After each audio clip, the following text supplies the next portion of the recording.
mesdemoiselles et dames, de la République démocratique du Congo, de l'Afrique, voire du monde entier, nous vous présentons nos chaleureuses salutations et vous prions de bien vouloir vous installer, car des outils de formation, surtout de transformation, vous seront présentés à l'issue de ce podcast. Ainsi, nous vous disons bienvenue dans le podcast de l'élite. Pour ce premier numéro, nous n'aurons pas qu'une seule personne en guise d'invité. Eh bien, nous avons eu le privilège de pouvoir accueillir deux éminentes personnes, excellentes dans leur champ d'application ou secteur d'activité. Pour achever le suspense, vous remarquerez qu'à ma gauche, il y a Monsieur François Kakese. Bonjour. Bonjour, madame.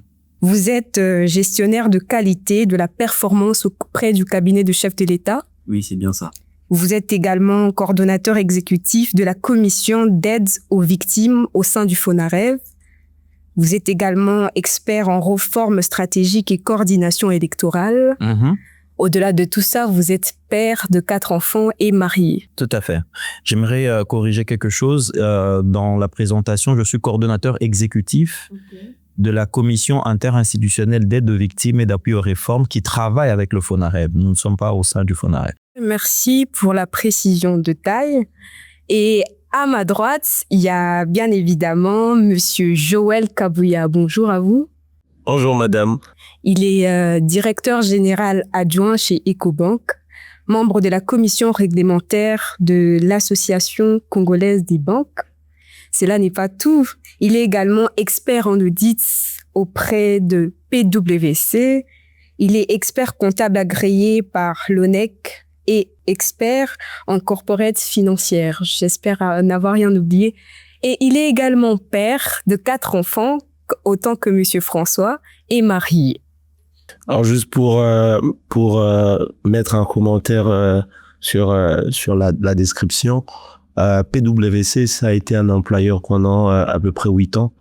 Mais aujourd'hui, je ne suis plus chez PwC. Vous pouvez préciser le PwC, c'est... PwC, c'est PricewaterhouseCoopers. C'est un cabinet d'audit, un des Big Four, qui dans le monde, on va dire de la finance, travaille essentiellement sur la certification de compte et le conseil financier en général.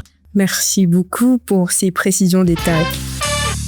Nous découvrirons des plus amples détails au moment du déroulé de ce podcast, qui sera agenté ou jalonné par 3 segments. Avec le premier segment, nous allons cerner ou identifier l'humain se cachant derrière la race élitiste qu'incarne tant M. François Kakese que M. Joël Kabouya. Le deuxième segment, c'est la boîte à outils de l'élite. À ce niveau, il nous sera présenté des clés essentielles en tant qu'élite. Et le dernier segment, pour finir, il nous sera présenté le défi de l'élite pour commencer à poser les actions. Alors, sans plus tarder, nous commençons avec l'humain derrière l'élite. Monsieur François Kakese, nous commençons avec vous.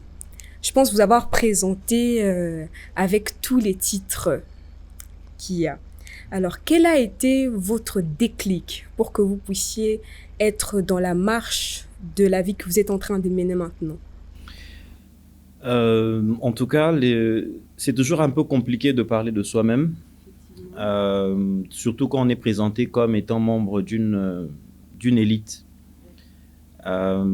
Aujourd'hui, j'occupe le poste au sein de la haute institution du pays. Ce n'est pas un hasard, c'est le fruit d'un travail, c'est le fruit de beaucoup de sacrifices, c'est le fruit également d'un travail, on va dire, d'un accompagnement. C'est qu'on n'est pas seul toujours dans ce chemin-là. C'est le fruit également de beaucoup de patience. Il faut dire aussi que ce n'est pas on va dire une finalité, une destination, mais on est sur un chemin on espère toujours faire mieux et donc être meilleur qu'hier. C'est ce que je peux dire jusque-là. S'il y a des questions plus précises, je dirais, on expliquera peut-être beaucoup mieux comment on en est arrivé là. D'accord. Et vous, Monsieur Joël, vous partagez le même avis ou c'était un peu plus différent pour vous? C'est-à-dire, pour devenir à être DGA de Ecobank, c'était un rêve d'enfant ou soit? Ce sont Rassurez-vous les que non. sélections de choix.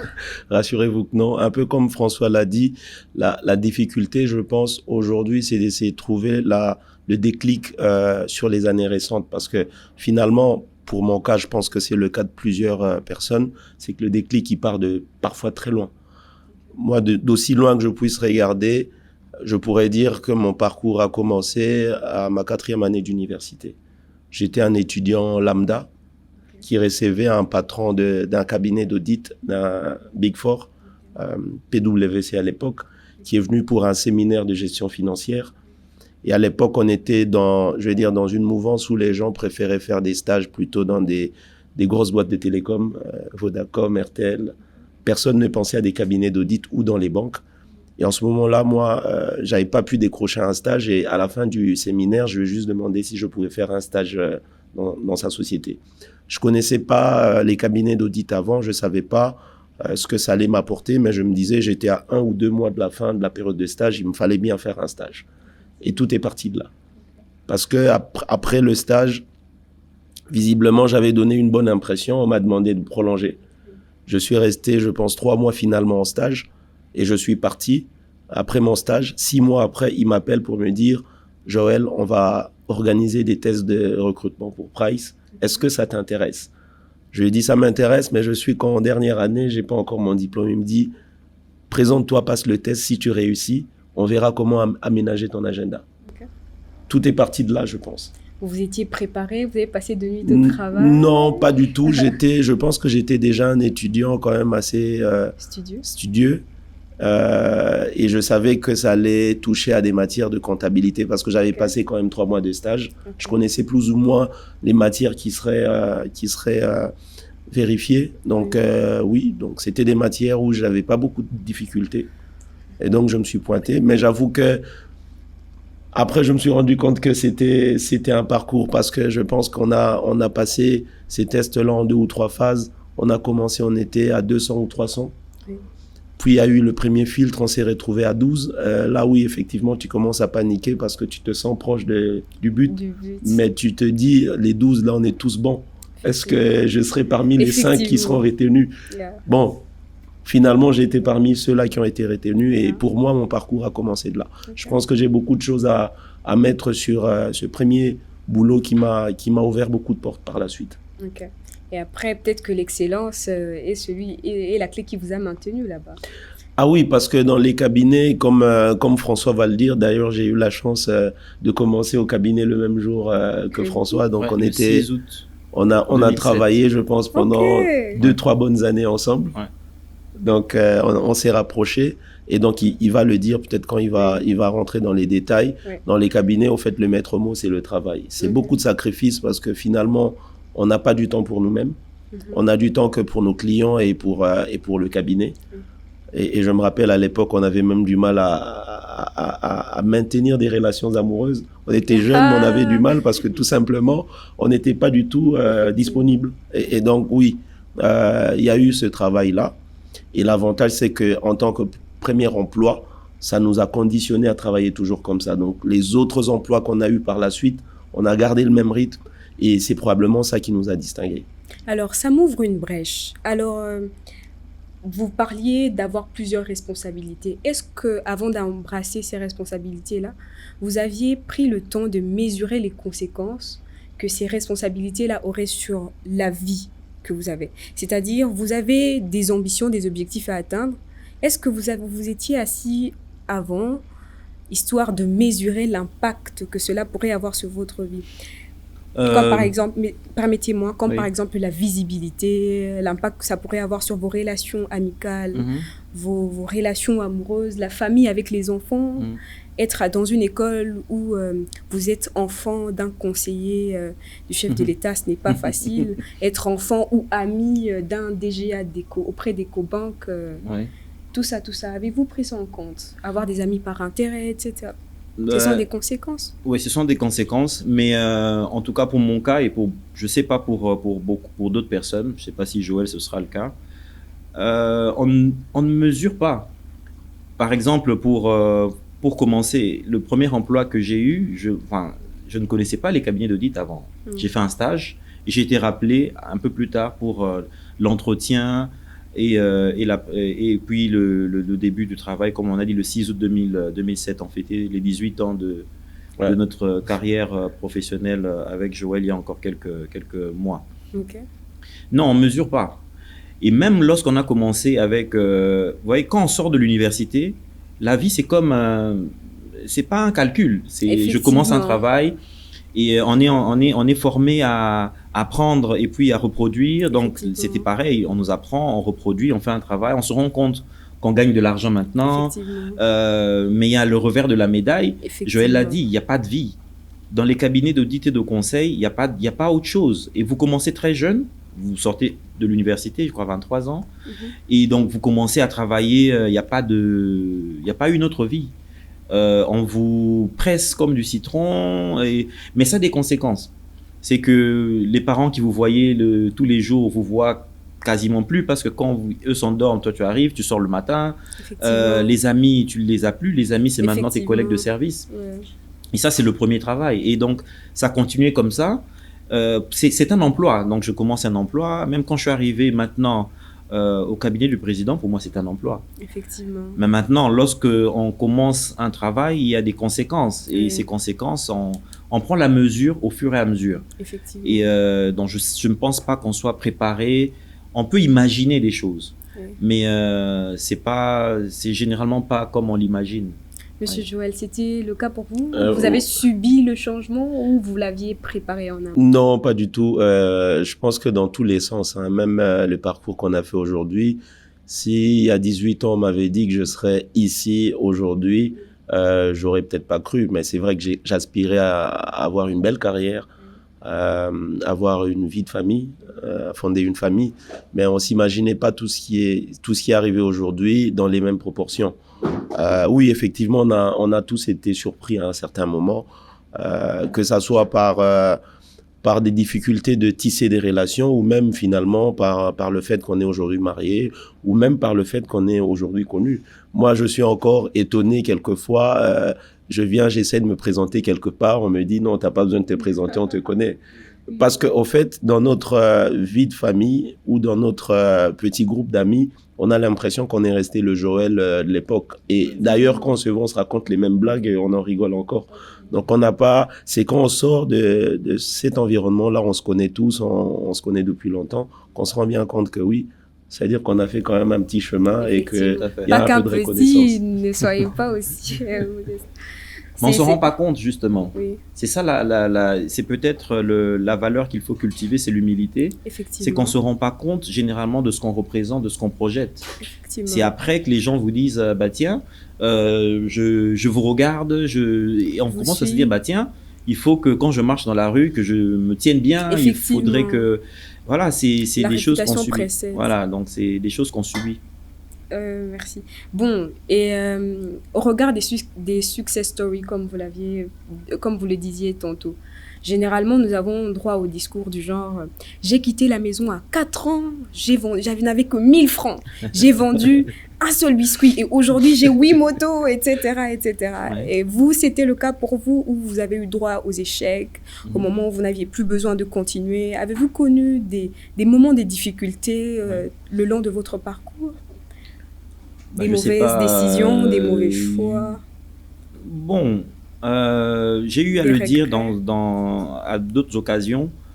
Moi, pour moi, on va dire, j'ai envie de dire, ma vocation ou ce que j'ai toujours voulu faire, je l'ai découvert beaucoup plus tard. Ok. Moi, c'est quand j'ai quitté Price un peu plus tôt que Joël est resté. On se disait même qu'ils n'allaient plus partir parce que on était un peu nzunzu, comme on dit. Ou je sais pas, chacun a son rythme. Je suis parti, je suis allé dans le secteur bancaire, je suis resté 6 ans ou 7 ans et je suis retourné dans les cabinets, cette fois-là dans un autre cabinet d'audit. Oui. Et c'est quand j'ai commencé le travail qu'on m'avait demandé de faire, que je ne connaissais pas aussi avant, je n'avais jamais fait le conseil, que je me suis rendu compte que c'est ce que j'aimais faire. Ok. Accompagner les gens, donner des idées. En fait, le métier de conseil est un métier qui n'a pas des normes ou on va dire des limites. Oui. aussi loin que va ton imagination, ta capacité de réflexion, tu peux proposer. Voilà, tu proposer des idées, ça et là. C'est là où je me suis dit, c'est ça que je veux faire. C'est ce que vous voulez. Mais c'est quoi? C'est en 2016, je crois. Donc 2007 à 2016, ça fait combien? 9 ans. 9 ans. Autre chose. Oui, Voilà, oui. par là. Que c'est là que j'ai compris que... Mais je faisais mon travail très bien. Hein. J'étais un bon élément, je pense. Et j'évoluais. Mais ce n'est qu'en ce moment-là que j'ai compris. Alors, est-ce qu'il faut dire que tout ce que j'ai fait avant, c'était une erreur? Je ne pense pas. Effectivement. C'est une expérience, un parcours. Oui, oui. C'est vrai que après, bon, est-ce que j'aurais dû quitter Price aussitôt? Vous ne le saurez jamais. Je ne le saurais peut-être pas, mais bon, ça a contribué à ce que je suis aujourd'hui. Effectivement. Mais il faut comprendre que le travail, c'est des relations humaines et ce n'est jamais facile. Ouais, oui. Ce n'est jamais facile. Maintenant, quand on y pense, on se rappelle peut-être plus de toutes les difficultés, mais c'est pas facile. Oui, oui. Ouais, Pendant donc, qu'on le vivait, il y a eu certainement de moments de crasse. Voilà. Non, mais je pense déjà que dans le cabinet, tous les jours, c'était des moments difficiles. Hein, François. On va être honnête. Hein. Vous viviez des vies de 38 heures. Non, mais oui. On travaillait dur et il y avait toujours un mentor qui t'énervait un jour. En fait, c'était fait exprès. Oui. Je pense qu'on nous taillait à devenir ce qu'on est devenu aujourd'hui. Au cabinet, il n'y a pas... En fait, ce qui est intéressant au cabinet, c'est que vous êtes là, plus de la moitié, c'est des jeunes. Vous êtes entre 20 et, on va dire, 30 ans. Et vous avez des patrons qui sont aussi relativement jeunes, alors qui vous pressent, comme François l'a dit, comme du citron. Et oui, tout le monde a sa limite. Donc, au cabinet, de temps en temps, ouais, il y a un jour où tu craques, il y a un jour où, quand tu rentres, tu te dis, c'est fini, je rentre plus, je vais me barrer, je vais trouver un autre boulot. Oui, oui. Mais je pense que ça nous a formés à quelque chose. Et je pense que c'est ça le plus important. Oui, des moments difficiles, il y en a eu. Moi, particulièrement, je pense que j'ai traversé des moments assez compliqués, notamment, on va dire 2020-2021. Sortie Covid, je pense que je travaillais encore à l'époque, parce que dans ma carrière, j'ai travaillé aussi un tout petit peu à la BCDC. Okay. Un tout petit peu. J'ai passé 5 ou 6 ans à la BCDC. Pas qu'un tout petit peu. Oui, c'était beaucoup. J'étais directeur financier pour la BCDC et j'étais le gérant de la société immobilière de la banque. Donc un peu DG. Et la difficulté, c'était justement au moment de la fusion, parce que là, vous avez un nouvel actionnaire qui arrive, qui rachète la majorité de la banque et qui veut restructurer. Et donc là, du jour au lendemain, tu as travaillé 2 ans sur une fusion, on t'explique qu'on ne va plus te garder parce que tu coûtes cher. Ah oui, ça c'était le premier choc de ma vie, c'était 2020, j'avais quoi? On va dire il y a 5-6 ans. Oui, j'avais plus de 10 ans de carrière. Je me pensais à l'abri de ça. Et j'avais eu la chance de jamais vraiment écrire une lettre de demande d'emploi dans ma vie. Parce que j'avais commencé, comme j'ai dit, chez Price. J'étais encore étudiant. Oui. Et donc, c'était la première fois où je me retrouvais, je ne sais pas exactement ce que je vais faire. Donc, fallait avoir de la ressource. Parce qu'en ce moment-là, la vérité, c'est que oui, effectivement, vous avez même des amitiés qui vous lâchent. Yeah. Vous avez des gens qui sont plus présents. Et d'ailleurs, vous avez vécu une vie de solitaire parce que vous avez beaucoup de boulot. Vous avez mis votre boulot devant. Et vous ne pouvez pas, en ce moment-là, exiger aux autres, mais soyez là pour moi. Donc, fallait se battre. Oui. Et je me rappelle, à l'époque, ce que je me disais, tiens, Joël, tu es déjà expert comptable, tu es agréé, tu n'as pas besoin de boulot, tu vas chercher à... Parce qu'à l'époque, déjà en 2015, avec 2-3 amis, on avait une idée de cabinet d'audit. On l'avait déjà monté, donc ils travaillaient, mais on n'était pas concentré sur ça. Je me disais, bon, là, comme j'ai plus rien à faire, je vais m'asseoir, je vais me concentrer sur ça, je vais développer. Je me rappelle, avec mon chèque de sortie, je me suis payé des vacances, je suis parti avec ma famille, j'ai dit, je vais aller réfléchir. Mais bon, après, je pense que l'avenir ne me voyait pas m'arrêter là. Et donc, à l'époque, j'ai été contacté par Ecobank, qui m'a demandé de passer pour une discussion. Et d'ailleurs, j'avais prévu de jeter une fleur sur ça, en disant, un conseil, c'est qu'il ne faut jamais s'attendre toujours à recevoir ce genre de fleurs des gens qui ont votre niveau. Voilà. Parce qu'en fait, Ecobank m'a contacté parce que quelqu'un a parlé de moi. Et c'est quelqu'un qui était pas un ami. Quelqu'un que je connais via quelqu'un d'autre. La chance, c'est que ce quelqu'un-là était le petit frère entre guillemets, le petit frère du directeur des ressources humaines du groupe Ecobank, qui est un Congolais qui était de passage ici. Bon, il n'est plus chez Ecobank, il est dans une société minière. Alors, il disait à son petit frère, je suis là parce que je dois trouver un bon directeur financier pour Ecobank. Et on n'arrive pas à en trouver, ça fait 2 ans. Alors, l'ami en question, il est moins âgé que moi, il lui dit « Ah, mais moi j'ai un vieux à moi, j'ai un ami à moi qui était directeur financier de la BCDC, il est très bon, il vient de partir de là. » Et c'est comme ça que j'ai été contacté. Ok. Je vais vous poser quand même une dernière question. Moi, j'ai déjà entendu Monsieur François Kakese dire au courant... c'est un ami à moi qui m'avait fait mention de cette expérience avec vous et vous avez entendu dire qu'on ne connaît pas toujours, il faut très bien faire son travail car il y a toujours quelqu'un qui nous regarde. J'adresse par là une question à Monsieur Joël. Au regard de tout ce que vous avez vécu, nous remarquons que votre vie était teintée d'une vie qualifiée ou teintée de travail et vous étiez aussi bien entouré, on va dire. Alors, si nous devrions oublier tout ce que vous avez vécu comme expérience, carnet d'adresses, etc., dans la mesure où vous étiez un principe de vie, quel principe de vie vous seriez? En dehors du travail... Si jamais vous étiez juste un principe de vie, ça serait quoi? Si vous étiez une citation, ça serait quoi? Alors, je dirais, il faut tout faire pour que quelqu'un croie en vous. Parce que ça résume ma vie, ma carrière, je voulais dire. Très important. C'est-à-dire, mon premier boulot, comme je l'ai dit, c'est quelqu'un qui a cru en moi. J'ai passé un stage, il m'a rappelé pour passer un test alors que j'étais étudiant. Et j'ai réussi le job. Je vais aller plus loin. Cette personne a tellement cru en moi que quand il s'est présenté l'opportunité de pouvoir donner des bourses à des jeunes Congolais pour aller faire une spécialisation en Belgique, alors que dans le cabinet, il y avait une trentaine de spécialistes. Hein. Je faisais partie de 2-3 personnes qui l'avaient proposé. Et heureusement pour moi, j'avais réussi à ce test. Je suis parti faire ma spécialisation en Belgique l'année qui suivait. Et après, je suis revenu. Il y a d'autres personnes qui ont cru en moi. J'ai fait 7 ans de cabinet. Un jour, une position s'est libérée dans une société de microfinance. On cherchait un directeur financier qui serait DG en même temps. Un ami qu'on a connu chez Price, Yacine, tu te rappelles? C'était un Français, mais d'origine, je pense, tunisienne, qui était venu travailler ici et qui ne voulait plus. C'était son poste. C'était un ancien de Price aussi. Et il ne voulait pas garder le poste parce que sa femme ne voulait pas s'installer en RDC.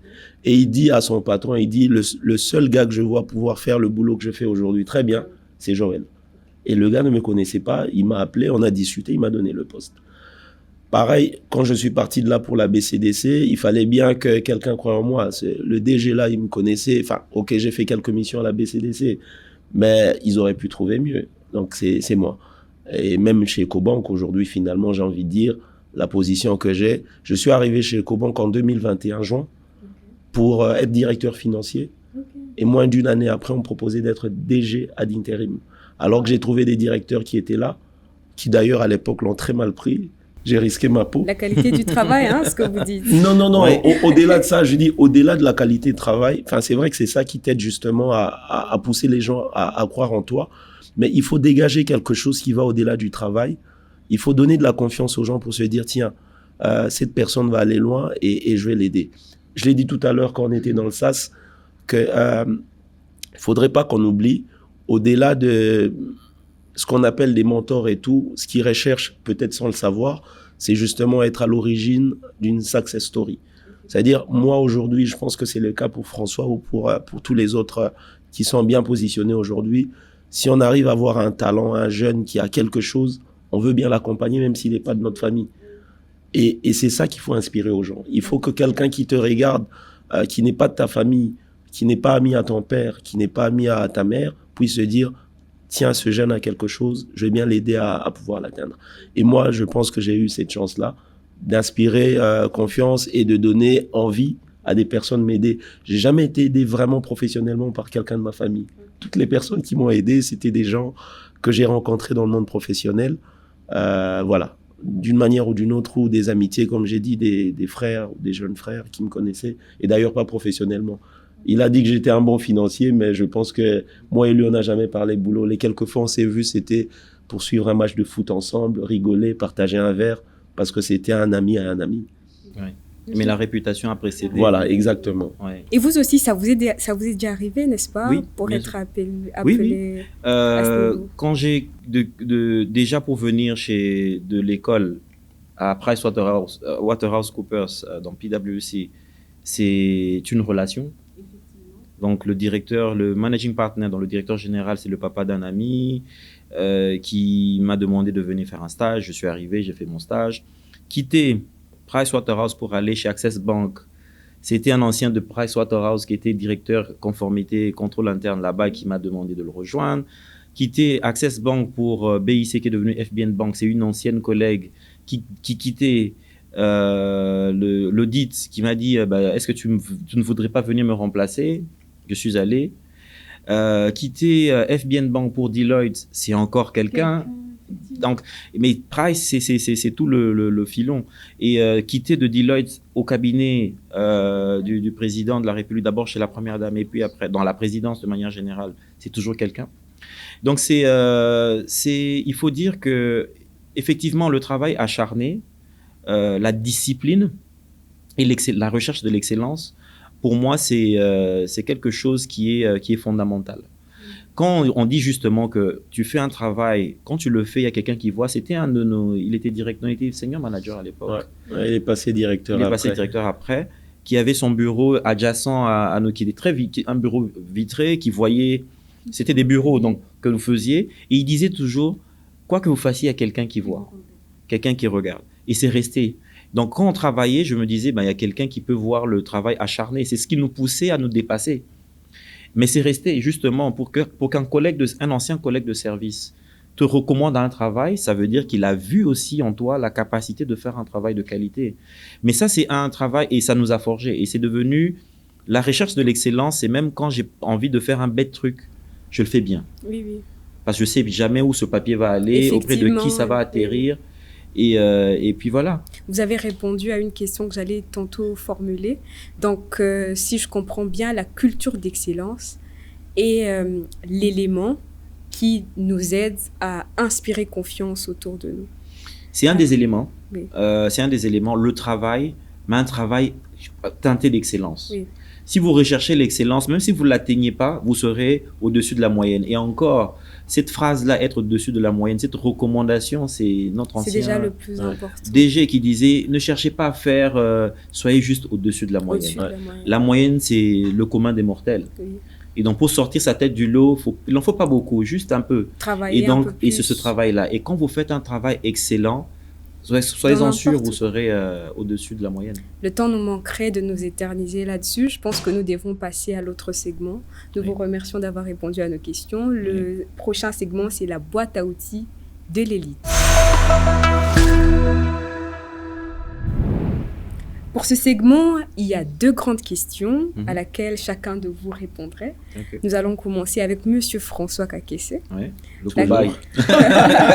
Ça me laisse le temps de réfléchir. Ah oui. Bon, Monsieur François, la question qui vous est adressée, c'est quelle est la valeur du travail bien fait quand personne ne regarde? Parce que là, on parlait de toujours quelqu'un qui vous regarde. Alors, on doit toujours travailler quand on nous regarde ou même quand on ne nous regarde pas. Nous devons nous assurer de travailler bien, excellemment. Oui. C'est la base de tout, en fait. C'est la base de tout. D'abord, faire un travail, j'ai pas envie de dire pour soi-même, mais dont on serait nous-mêmes fiers. Si j'avais un employé et que j'attendais un travail de lui, est-ce qu'il le ferait comme moi je suis en train de le faire? Et ça, j'ai eu une forme de déclic. C'est quand j'ai travaillé pour les Nigérians. Ils sont très... ardus. Ah oui, c'est des battants. Oui. Eux-mêmes, ils disent qu'ils font tout bien. S'ils sont très bons, ils sont très bons dans le bon. Et s'ils sont mauvais dans le sens de faire pas ce qui est bon, ils le font bien. Donc, ils ne sont pas au milieu. Oui. Et il disait toujours en banque, il dit, si c'était ta maison, tu aurais fait ça. Si c'était ton argent, tu aurais fait. Donc, j'ai compris que j'attends du travail, qu'on me donne un travail, au minimum la qualité de travail que moi-même j'aurais produit. Donc, ce qui fait que quand je fais un travail et je suis seul, je le fais comme si c'est moi qui étais le dernier bénéficiaire de ce travail.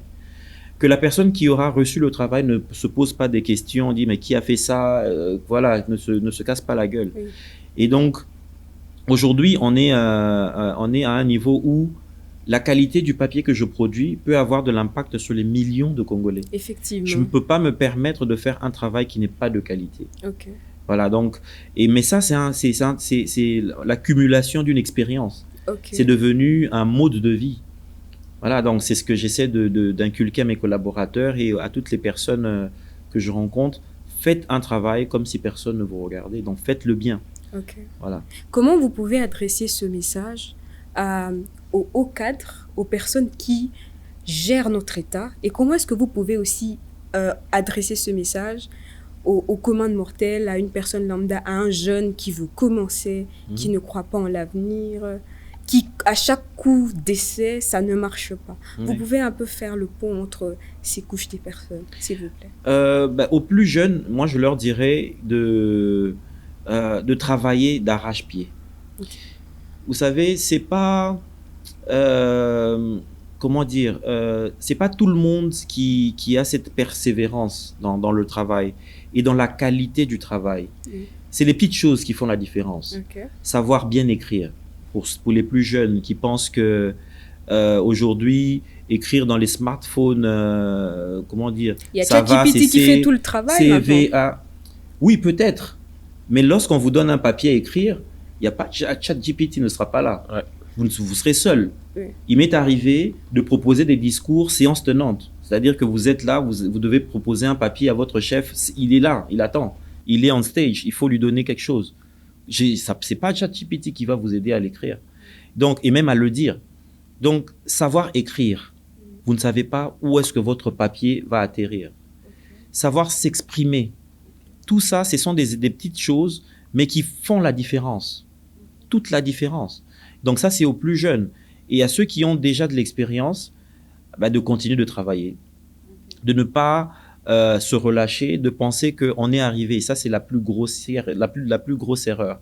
De penser qu'on a atteint le niveau. Continuer de se former. On en parlait avec Joël. C'est qu'on continue d'étudier. Moi, j'ai repris les études. Des fois, je ne comprends pas quand les gens disent qu'ils sont occupés.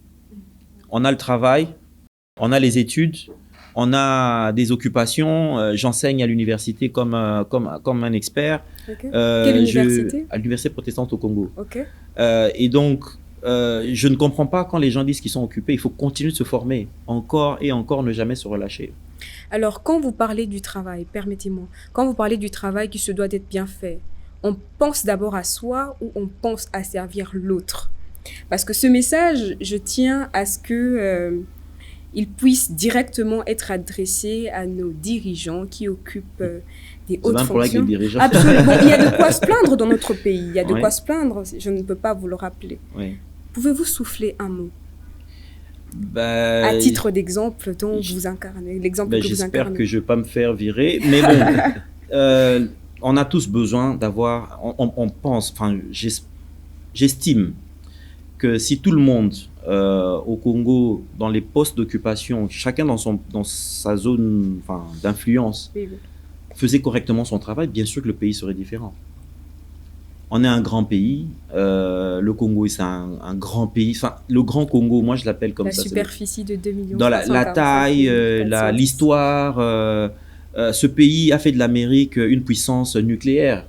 On a fait de la Chine aujourd'hui une puissance qui rivalise avec les États-Unis. Donc, c'est-à-dire que tout vient d'ici. La Belgique parce que le Congo était là. Bien sûr que si chacun faisait correctement son travail dans sa sphère d'influence, peu importe, le pays serait différent. Je ne sais pas si Joël a un avis contraire, mais c'est mon avis. Non, je pense que je suis en train de hocher la tête justement parce que je partage le même avis. Je partage l'avis.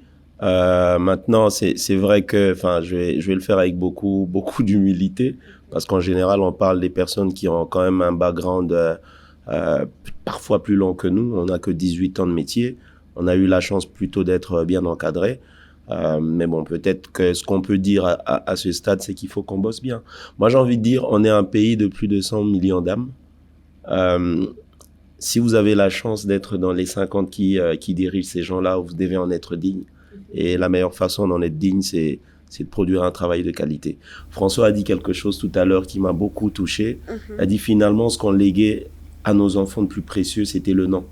Okay. Et j'ai l'impression que beaucoup de dirigeants s'en rendent pas compte.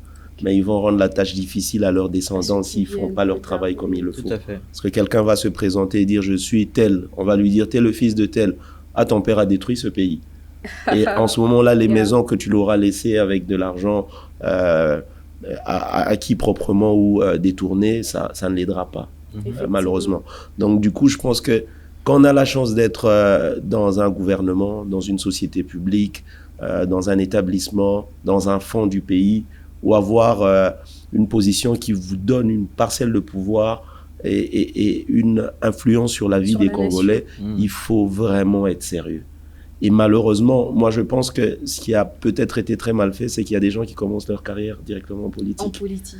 Et donc qui n'ont pas eu peut-être cet encadrement privé avec de la rigueur qui permet au fait de dissocier déjà ses avoirs, son patrimoine du patrimoine de l'État. Beaucoup de gens n'ont pas encore cette notion-là.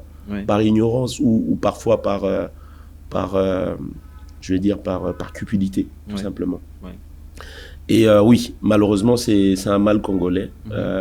Au point où, je vais vous surprendre, quand vous êtes à l'étranger et que vous êtes un bosseur, vous faites bien les choses, les gens essayent de vous persuader que vous n'êtes pas congolais. Moi, j'avais des débats avec mes collègues en Belgique dans le cabinet. Ils essayaient de me dire, mais tu n'es pas sûr que dans ta famille, parmi tes ancêtres, il n'y a pas un blanc ou quelqu'un, il dit parce que les Congolais, c'est ceux qui sont à Matongé. Tu vois, ça faisait de la peine, au fait, d'entendre ça.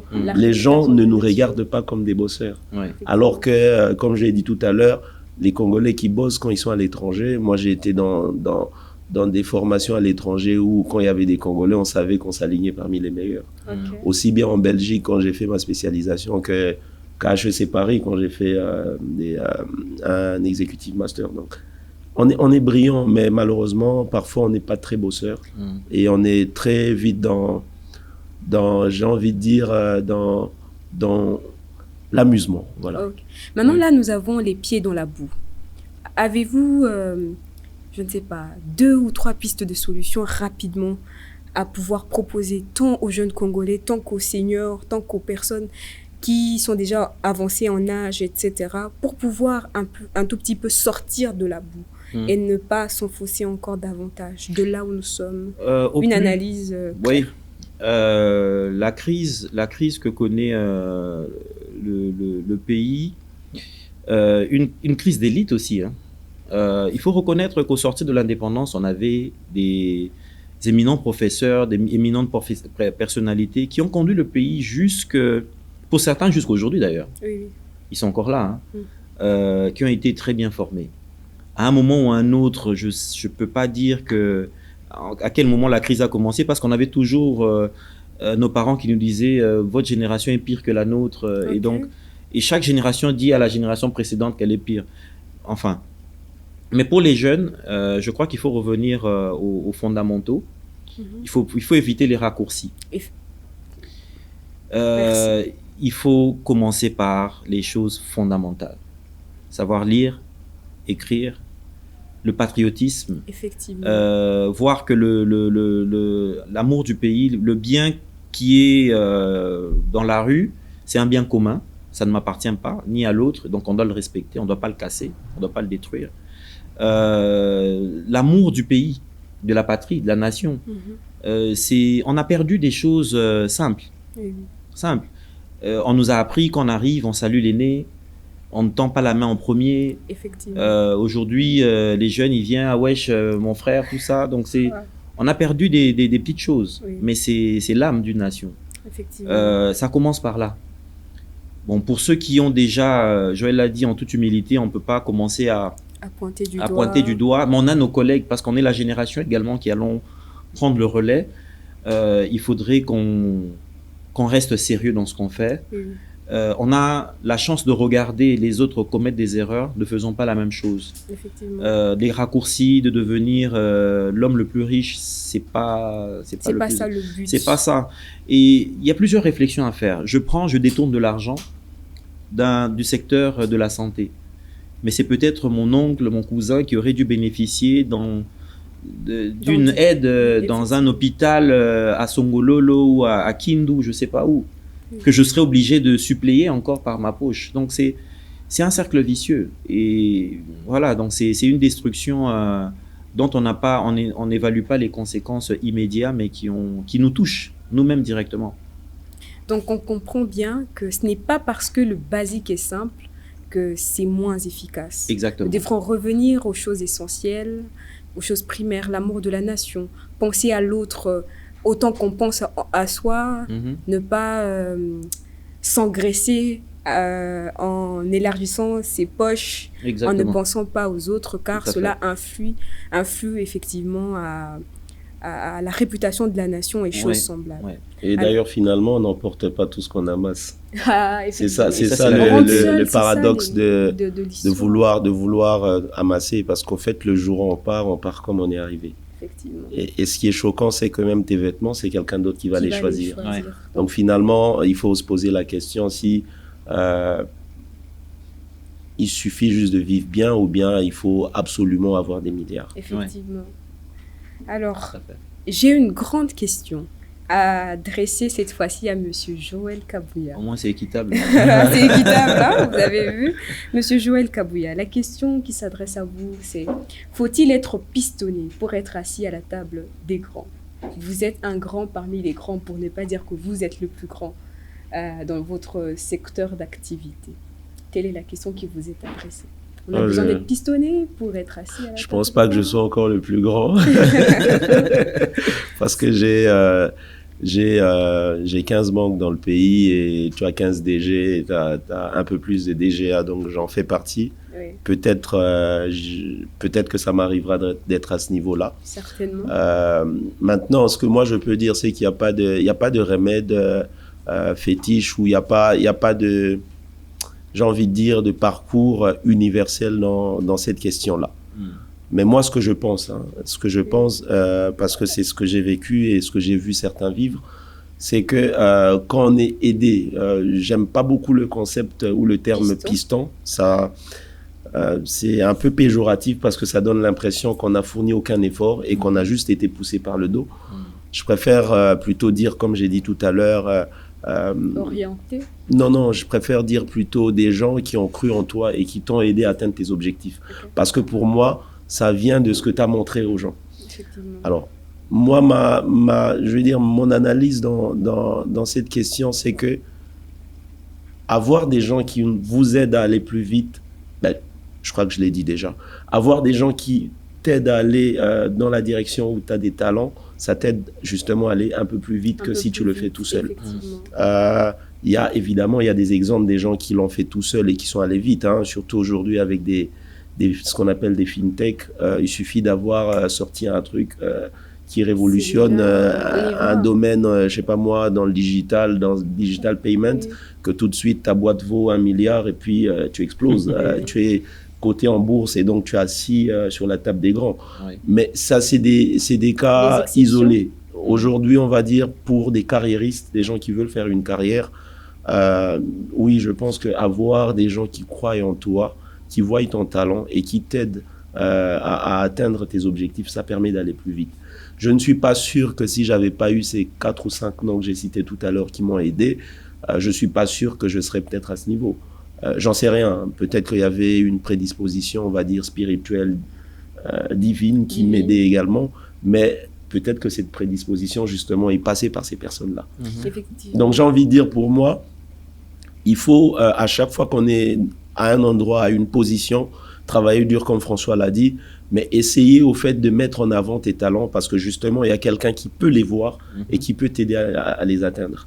Donc moi, c'est ça que j'appelle piston. C'est pas parce qu'on est du même sang, tu es mon frère, mon cousin, que je te donne une position. Ça, je considère pas ça comme on va dire, un moyen de... Parce qu'à un certain moment, on se casse la gueule. On arrive à un niveau où la personne qui vous a pistonné, justement, ne peut pas faire le travail à votre place.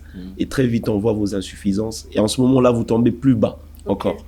Et même la personne qui vous a recommandé, finalement, ou pistonné, comme vous le dites, échoue parce que derrière, il perd un crédit.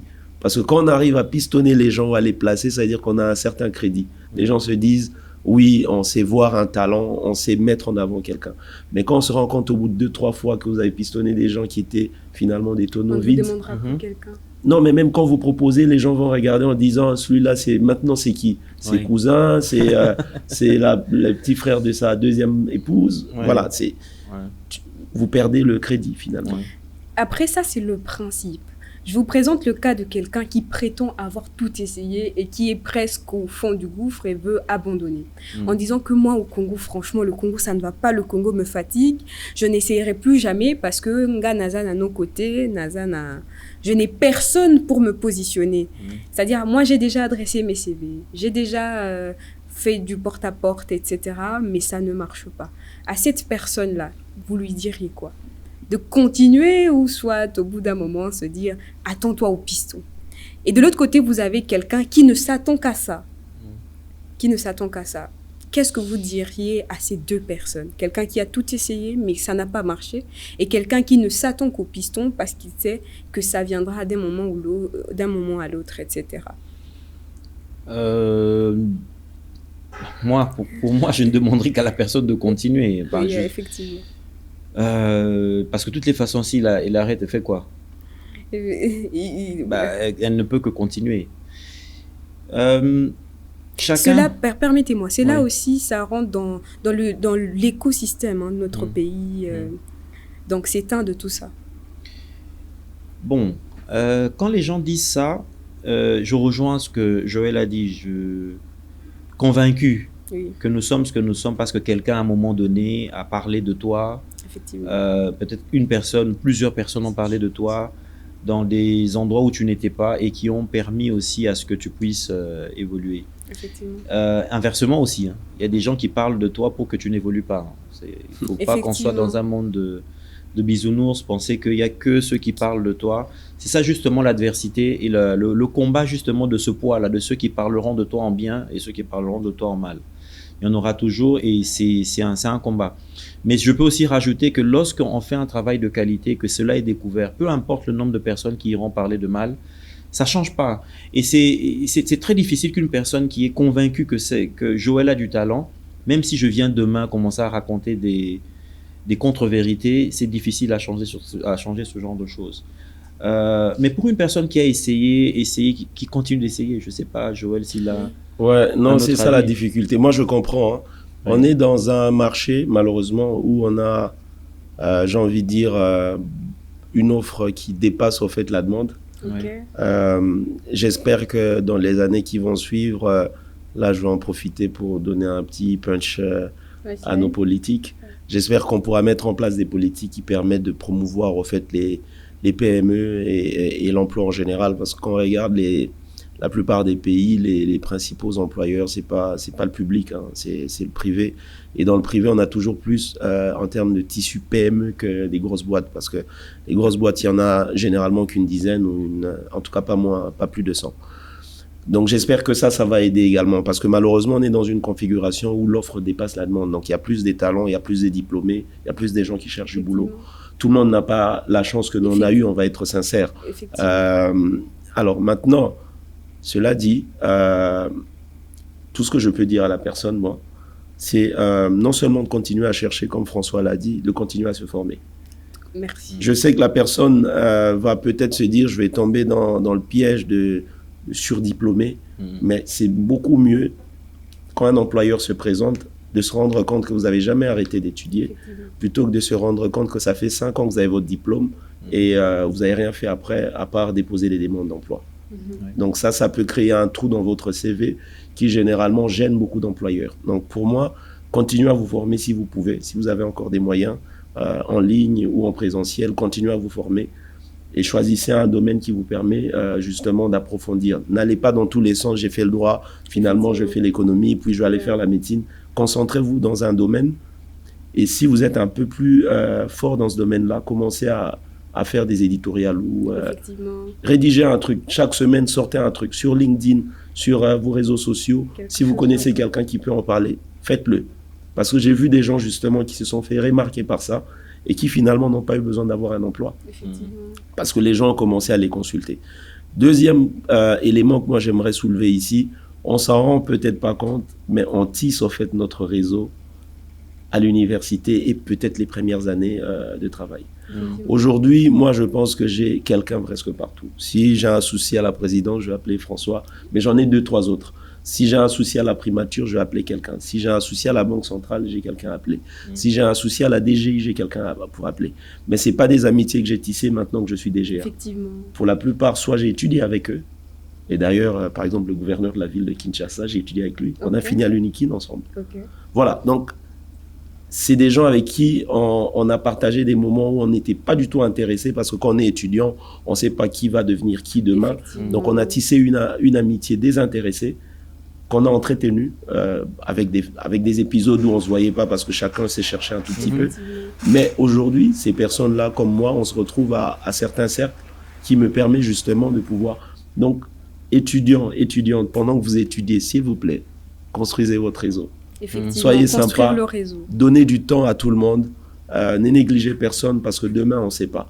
Et quand vous commencez votre carrière, faites la même chose parce qu'en général, on ne fait plus comme nos parents, on ne passe plus 30 ans dans une boîte. Aujourd'hui, c'est en moyenne 5 ans, les gens bougent. Et par chance, parfois, les gens avec qui vous travaillez ce jour-là, en ce moment, seront ailleurs et à des postes de responsabilité et vous pourrez utiliser ces personnes-là soit pour recommander des gens, soit pour demander une faveur.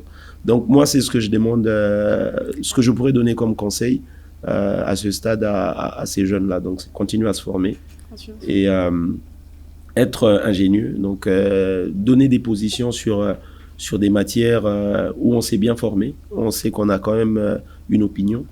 Et aussi, ne tombez pas dans le piège de quand vous étudiez, vous êtes que dans vos notes. Essayez de tisser un réseau autour de vous, parce que ça vous aide demain. Jamais, exactement. Ouais. Et juste pour rajouter un élément qui a été prouvé dans la question du réseautage, qui est un sujet extrêmement important. Et on voit la question du réseautage, ou la notion, l'importance du réseautage chez les Ouest-Africains, Ivoiriens, Sénégalais et tout ça, qui ont une culture du réseautage qui nous dépasse. Effectivement. Et donc, on dit qu'on est à entre 3, 4, ça dépend des études, 5 personnes de la relation qu'on recherche. Donc, si aujourd'hui, Joël veut atteindre le président de la République, il y a une relation. Là, c'est plus simple. Mais à vous, il y a quelqu'un qui connaît quelqu'un qui va atteindre la relation que vous cherchez. Elle n'est jamais très loin de votre cercle. Donc, si aujourd'hui, un étudiant ou un chercheur d'emploi veut atteindre la première ministre, il n'a qu'à voir, il y a 3 ou 4 personnes de son réseau qui lui permettront d'atteindre cette personne-là. Ce qui veut dire que le réseau, effectivement, on le bâtit. Le premier emploi, c'est parce que j'avais un ami à l'école. Et aussi, un conseil pour celles et ceux qui commencent à avoir des enfants, mettez vos enfants dans des bonnes écoles. Si vous avez la possibilité de le faire. Important. Dans les bonnes écoles, toujours, parce qu'ils vont rencontrer des personnes qui vont être probablement des décideurs demain, etc. C'est pas tout le monde qui a cette chance, mais si vous pouvez le faire, si c'est un sacrifice que vous pouvez faire, c'est très important. Ouais. Merci, on comprend qu'on bâtit le réseau. De Monsieur Joël, on a retenu qu'il faut se former, même quand tout ne tourne pas rond. Et cela me rappelle une phrase que disait un de mes professeurs. Il disait « Il n'y a que deux manières d'être pauvre, soit par la paresse, soit par le système. Et il n'y a que 2 manières d'être riche, soit par l'héritage, soit par le travail. » Donc, le travail ne rentre pas que dans le fait de pouvoir bosser, chercher, déposer les CV. Ça rentre aussi dans le fait de se former. Parce que quand on se forme, on finit par devenir une valeur ajoutée dans la société. Et quand on est une valeur ajoutée, ce n'est plus nous qui toquons vers les portes. On vient vers nous, effectivement. Ouais. Donc, inévitablement. Pour ceux qui sont peut-être prêts à vouloir baisser les bras, continuez en vous formant et en vous améliorant.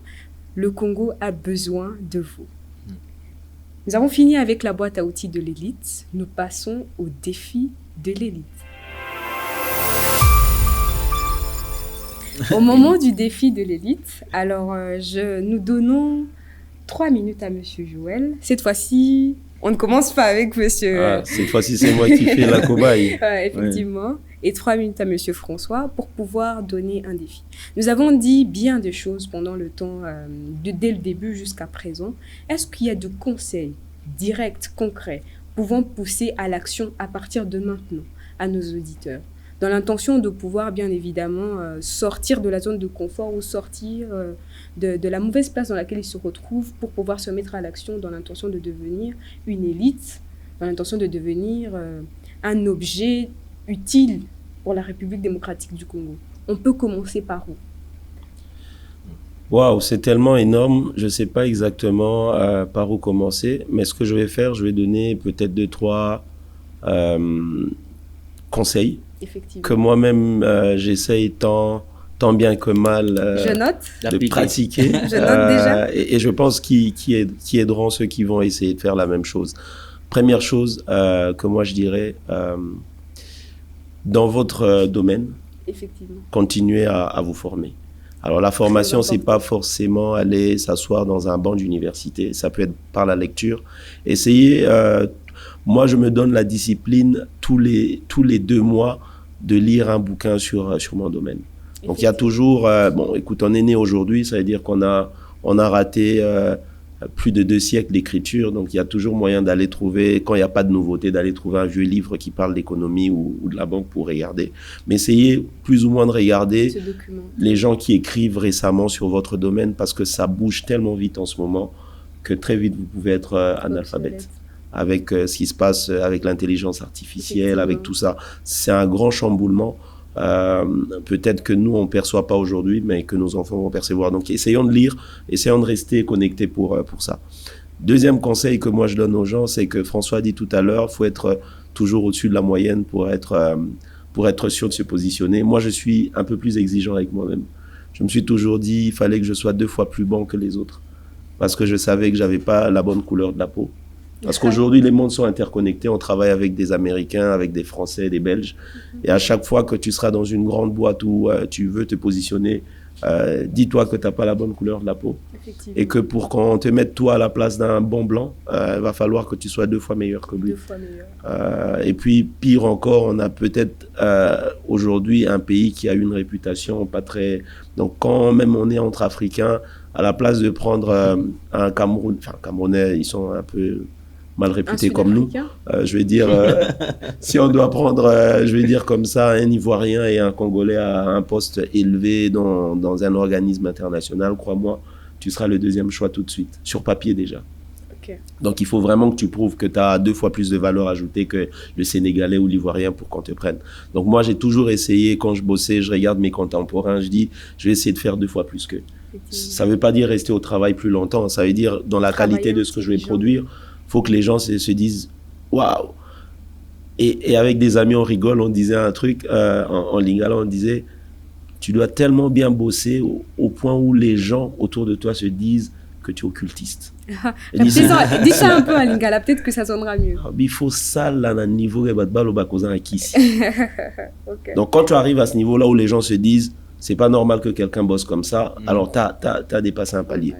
Maintenant, le contraste avec ça, c'est que j'ai dit toujours aux gens, c'est un effort que j'essaye de faire, il faut jamais mettre de l'ombre à celui qui te pousse ou à celui qui pourrait te pousser. Et ça, je pense que, je sais pas si tout le monde a lu le bouquin de Robert Greene sur les 48 lois de pouvoir. C'est un livre à craindre, hein? Non, il faut le lire. C'est la première loi. Maintenant, il faut pas tout prendre. Il faut pas prendre tout ce que Robert Greene dit. Faut piétiner, etc. Alors, faut pas prendre tout ce que Robert Greene dit. C'est un peu comme le Machiavel, hein. Donc, si tu lis Le Prince, tu vas pas prendre tout ce qu'il dit. Mais là-dedans, tu peux puiser des règles de vie qui vont... Je pense que ça, c'est important. La plupart des gens avec qui nous travaillons, c'est pas notre génération. Notre génération, on a la chance d'avoir cette ouverture-là, de pas craindre ceux qui viennent en dessous de nous. Okay. Mais les générations avec lesquelles on travaille, des générations avant nous, ont cette crainte-là. Parce qu'ils n'ont pas la technologie qu'on a, ils ont pas beaucoup de choses qu'on a. Et donc, tout de suite, s'ils sont un danger donc, s'ils sont un danger en toi... menacés. Il va tout de suite, voilà. Et ça a brisé beaucoup de carrières. Il y a des gens qui auraient pu faire des meilleures carrières, mais brisés par ça, une parole de trop, il s'est jeté des fleurs lui-même, le patron a présenté son travail, il est allé raconter même dans les couloirs que, en fait, c'est moi qui ai produit ce rapport. Des petites choses comme ça, ça a brisé des carrières. Et parfois, on le fait sans mauvaise intention, on veut juste se mettre en avant, mais en fait, on se ferme les portes. Et ça, c'est un conseil que je donne à ceux qui sont déjà dans des carrières. Donc, il faut faire attention à ça. Même ceux qui sont en train d'aspirer. À ce qu'on fait, parce que ça peut être très violent, en fait. Ça peut arriver très rapidement que vous vous retrouviez tout de suite très bas. Je pense que moi, dans les 3 minutes, c'est ce que j'avais l'intention de partager. Oui, oui. Et cela nous pousse même à souffler un peu sur l'intelligence organisationnelle ou Émotionnelle. l'intelligence, je ne saurais dire émotionnelle, l'intelligence dans le domaine de la collaboration. Donc, savoir être à sa place, n'est pas vouloir tout de suite mettre de l'ombre à ceux qui sont au-dessus de nous, c'est bien important. Et vous, Monsieur François Kakessi, Si je dois... consommez bien vos 3 minutes. Oui. J'ai récemment vu sur les réseaux sociaux une vidéo qui parlait de la... Je ne sais pas si c'était un principe ou la réalité, le principe du canard. Il a dit que le canard, sur la surface, on la voit flotter. Mais en dessous de l'eau, il bat des pieds, en fait. Effectivement. Des pattes. Donc, elle fournit de l'effort. Et malheureusement, on a tendance à croire que les modèles ou les personnes que nous voyons réussir se disent, François, Joël, c'est arrivé, quoi, ça coule. C'est faux et c'est archi faux. Effectivement. Je peux vous rassurer que la compétition, plus vous montez, plus vous avez des personnes qui ont des valeurs similaires aux vôtres. Ou des fois même qui sont a priori plus forts que vous. Effectivement. En réseau, en personnalité, des fois en connaissance et des fois en capacité. Ça dépend on ne peut pas tout avoir. C'est pas possible. Et donc, ça veut dire que la compétition devient très rude. Il faut fournir beaucoup plus d'efforts.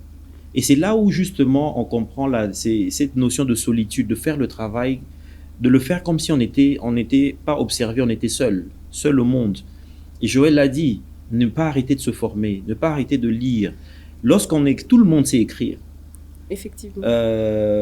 Aujourd'hui, même avec l'IA, tout le monde sait utiliser l'IA, mais il faut être plus intelligent pour mieux l'utiliser. Donc, continuez à fournir de l'effort. Ne pensez pas que ce que une personne est devenue, c'est par hasard. Du but en blanc. Hein. Non.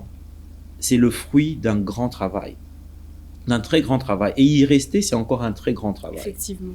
Donc voilà, ça c'est ce que je voulais, donc c'est ce principe-là, je ne sais pas si c'était la loi ou je sais pas, du canard, donc c'est ça. Oui. Ne pas penser que c'est rien et qu'en dessous, il y a un grand travail qui est fait. Oui. Et puis, je l'ai dit aussi récemment, c'est une phrase qui m'a marqué et qui, je pense, qui pourrait aider aussi des personnes qui sont dans des situations difficiles d'avancer également.